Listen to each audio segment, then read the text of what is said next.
Hi, I'm Nicholas Mulrooney and welcome to Real Deal Kitchens. Today we're at beautiful Brentwood Bay Resort in the renovated Arbutus Room. And we have with us Chef Matt Cusano. Thank you so much for hosting us today. And from Portofino Bakery, we have Matthew Simon. So thanks both for being here.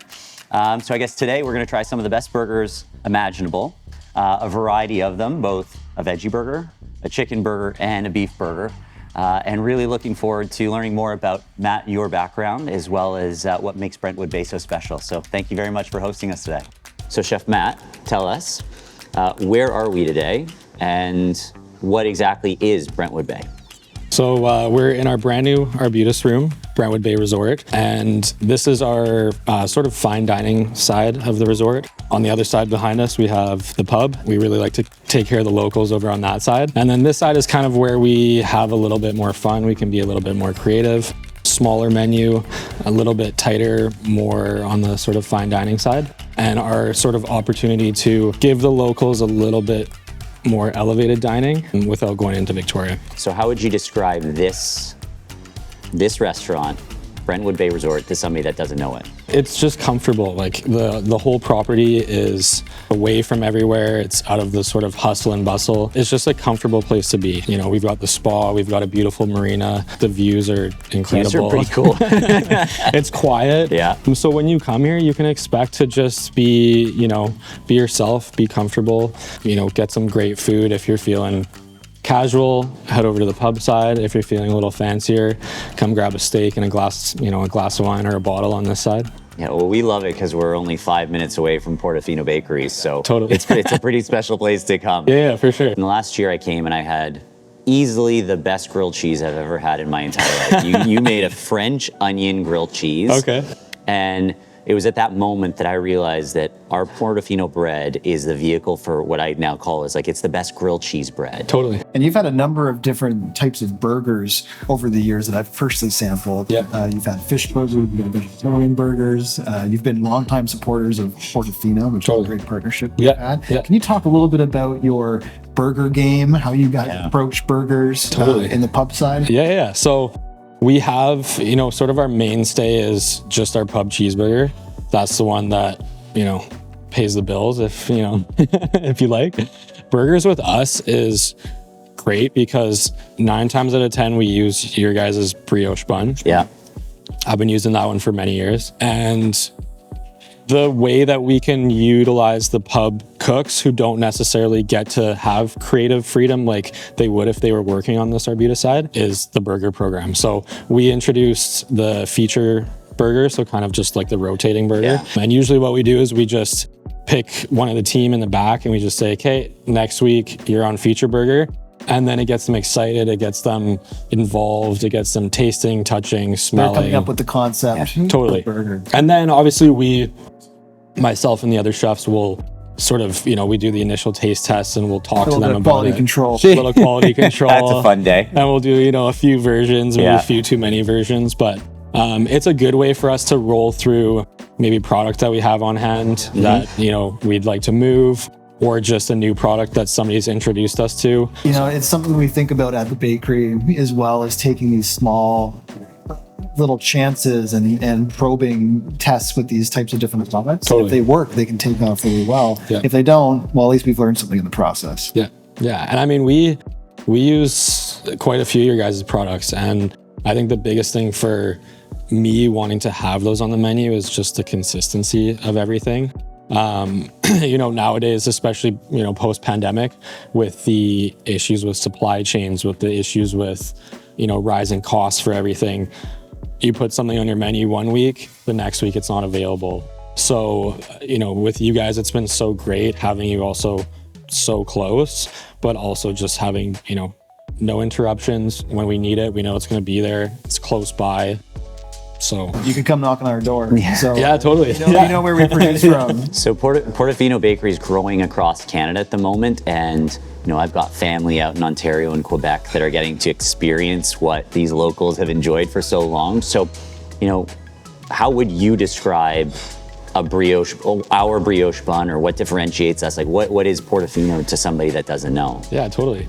I think, the Portofino, for example, Brioche Bun's a great example. I think that product is such a good bridge between something that's, truly artisanal, made, in a teeny tiny little bakery that you only get 20 of in one day. And then on the other side of that is, obviously you guys are a big company. You cook at scale and you produce at scale. So it's not that, mass-produced product that has, no uniqueness and no, sort of flavor and a bunch of stuff added to it. But it's also not your, mom and pop. Yeah. We only make 12 of these a day. It's perfectly in the middle, consistent, good, clean ingredient list. And at the end of the day, people love it. Like, people are happy with it. So I think Matt's been listening in on some of the strategy. Yeah, no, you hit the nail on the head there. Yeah. That's exactly what we want to deliver, quality on a consistent basis. And, as we continue to grow, that's our focus, is how do we continue to deliver that consistency and the quality that people expect. 100%. And part of what we talk a lot about internally is that we do want to reach more people, because we think we have something special in terms of our product offering in between those two commercial and artisan segments of the market. But at the same time, we want to make sure that every bun and every loaf is different. So we have hand techniques throughout the process that if you take 2 brioche buns or 2 artisan loaves, they're going to be different. And we try to embrace that to a certain extent. And so the challenge for us is to get the consistency with it also being every single product's unique. Totally. And what would be your perfect burger? For me, probably my favorite is just a good quality, like hand ground beef, really nice toasted bun, and then I just keep it simple. I just go cheese, pickles, and mustard. Like, that's it. Yeah. So simple, but quality. There's definitely a time and place for this multiple sauces and multiple garnishes and that sort of stuff. But if I was eating one personally, that's probably the way I'd go. On a brioche bun. On a brioche bun. On a Portofino brioche bun. Trademark. Yeah. I've noticed a lot more people are eating fried chicken. Is fried chicken replacing burger? Totally, 100%. Yeah, I think so. I mean, I'd say probably the last year or so. Yeah. I mean, I try to personally stay on top of food trends as much as I can, because food trends mostly impact the, pub casual dining cooking. So bowls have been huge, poke bowls have been, steadily rising. But fried chicken is booting the burger out of the... Should we dig in? I've been on the hunt perpetually for the best veggie burger. Okay, cool. It's hard. It looks really nice. Yeah. Really excited to try this. So that patty, I call it, it's called the Chickpea Burger on the menu, but it's essentially a falafel. Okay. So it's a recipe that I developed probably 3-4 years ago. Just randomly, I was in the back of, a restaurant I was working at the time, and I just wanted to give a falafel a go. I had never made one before, and everybody was making fun of me. They were like, "Oh, an Italian guy making falafel." They were like, "Whatever, dude." They'll see how it turns out. And it's been on every one of my menus ever since. And it's 100% vegan, 100% gluten-free.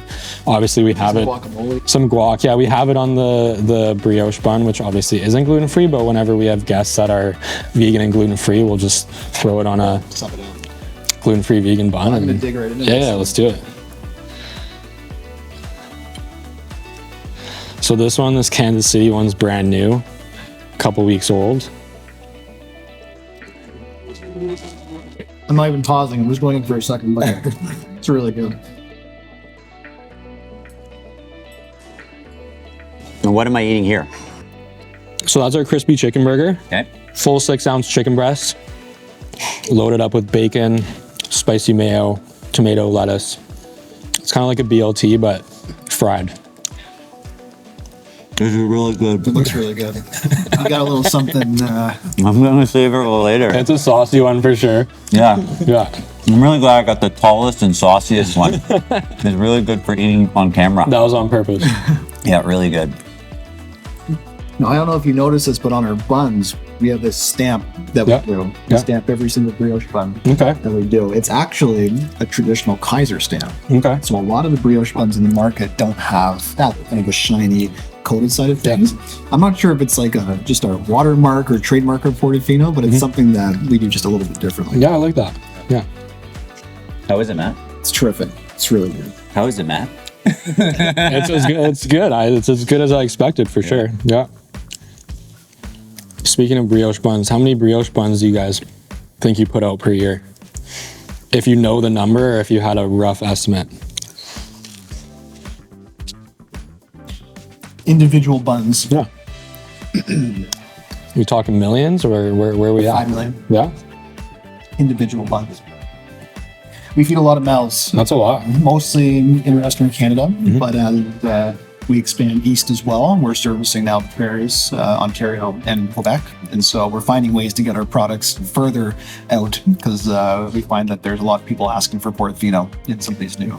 Totally. I think the first time I probably used your guys' product, one of my buddies and I, many years ago, we would go get I think it was like a garlic loaf, garlic and cheddar. You still making that? Yeah, so we'd get the garlic and cheddar and then we'd pull out the 2 centerpieces, the biggest ones.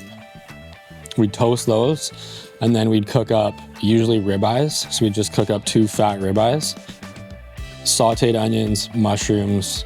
I would put blue cheese on mine. He wouldn't. And then we would just eat them like steak sandwich, open faced. That needs to be on the menu. That sounds awesome. That's a great idea. Yeah, why not? Still have that product. There we go. Roasted garlic in house. Next feature. But honestly, it's just like crazy good. And the fact that it's thick cut. I was amazed at our garlic loaf. You know, typically you buy garlic bread, but this is actual real garlic in your bread, which is you would think normal, but it's actually pretty unique. Yeah, definitely. So I see on your burger, maybe you can kind of walk through it, but I see some barbecue sauce and is that fried onions? Yeah, we got some fried onions. So this one's called the Kansas City. I've never been to Kansas City. I've never been to Kansas City. The only thing I know about Kansas City is the Chiefs, and I love football. So okay. But this one it's our CAB, so certified Angus beef patty. It's got barbecue sauce. It's got fried onions on it. It's got coleslaw, pickles. It's got a little bit of poppy seeds in the coleslaw dressing. So the dressing's a little bit less on that creamy side and more on that kind of vinegary side. But yeah, it's been super popular so far. So if that's a burger after the football team in Kansas City, where are these burgers from? Those ones, I mean, That's to be a West Coast team. That's a West Coast team for sure. And the falafel kind of makes me think of the Seahawks. That's maybe like an LA, Seattle team. Yeah. Crispy chicken, like you always kind of think of like Nashville fried chicken. Okay. If you did that with like a nice dunk in the, hot spicy oil, that'd be a cool audible on that one. Well, it's one time at the bakery, we give away quite a bit of bread to the communities. And we've had some really interesting local people come in and introduce themselves. And this one time, this gentleman in a older truck came up, and we had some bread that was about to go bad, and we loaded up on that. And he came back into the office, and he's approaching the door. You see, he has this jar in his hands. And I could not make out what it was from afar. He keeps walking closer, and I go, "Oh, what's this going to be? What is this guy on?" And it ended up being a jar of peaches that he had put together, and said, "Thank you so much for this." And then he goes, "It's a little bit alcoholic." Nice. We call it Hillbilly Sunrise. Oh, there you go. Appreciate that. Thank you very much. That's awesome, man. Yeah. I can't say that I tasted it. But, okay, cool. One of the biggest things for me that I've sort of really tried extra hard to do as a chef for the last couple of years is really try to get people in touch with where their food is coming from. I think that's one thing that has sort of been overlooked by, the majority of the population for many years is, you show up in the grocery store and the food's just there, right? It's just there. You don't know how it got there. You don't know where it came from. And I think it's our responsibility, even you guys too, right? Food producers and chefs is like being as responsible as we can with what we put on the menu, knowing where that product comes from on a global scale to, make sure that, yes, we're supporting our farmers as much as we can. That's not, feasible 100% of the time.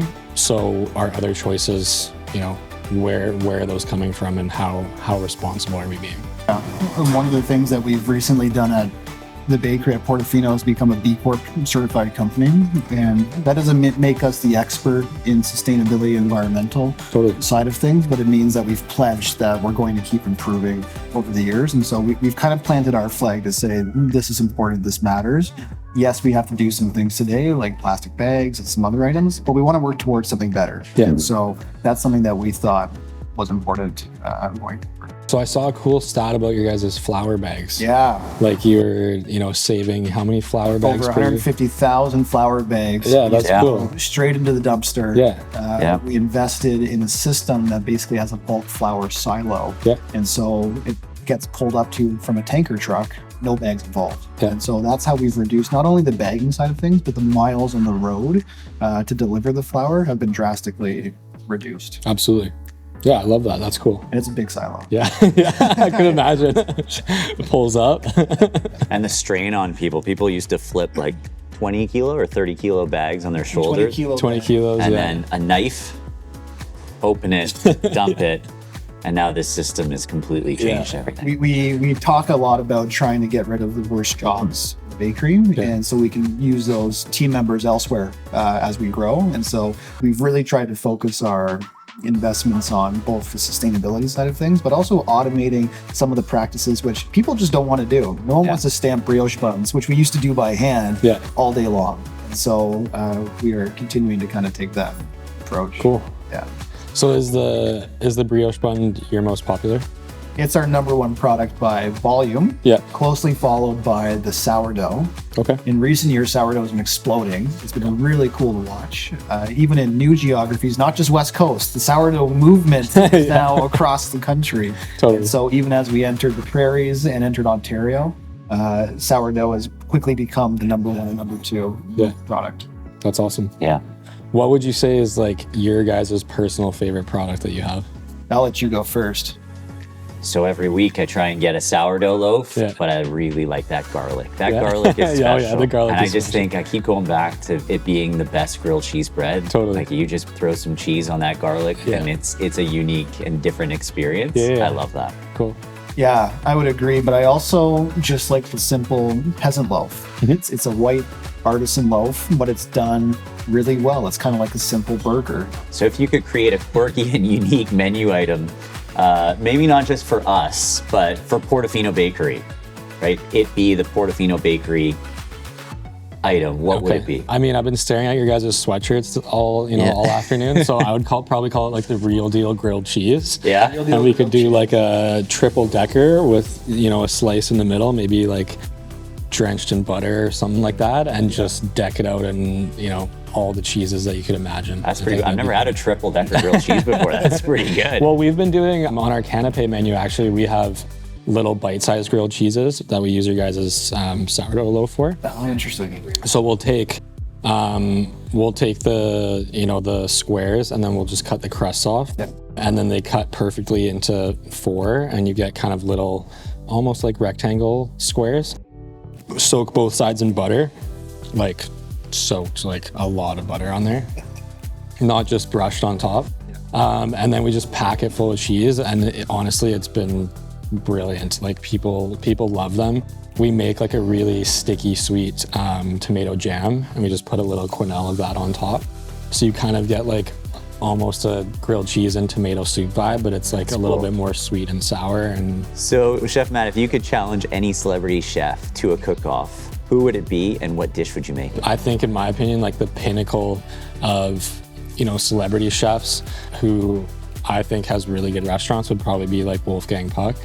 I didn't know this at the time, but when I was a kid, I ate at his restaurants quite a few times, Spago. Cool. When I was there, one dish I remember eating as a kid was they made a little steak and they made a really nice pomme puree, crazy smooth. It was probably like 50% butter, and then just some sauce and some really nicely prepared veg. I'd probably like try to go with that dish and just try to like knock it out of the park and go kind of like OG status on it. Yeah.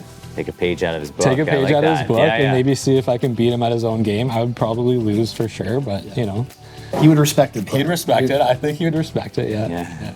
Thank you all for joining us in this episode of Real Deal Kitchens. Thank you so much for Chef Matt for hosting us at beautiful Brentwood Bay Resort. Check us out on our social media platforms and stay tuned for the next episode.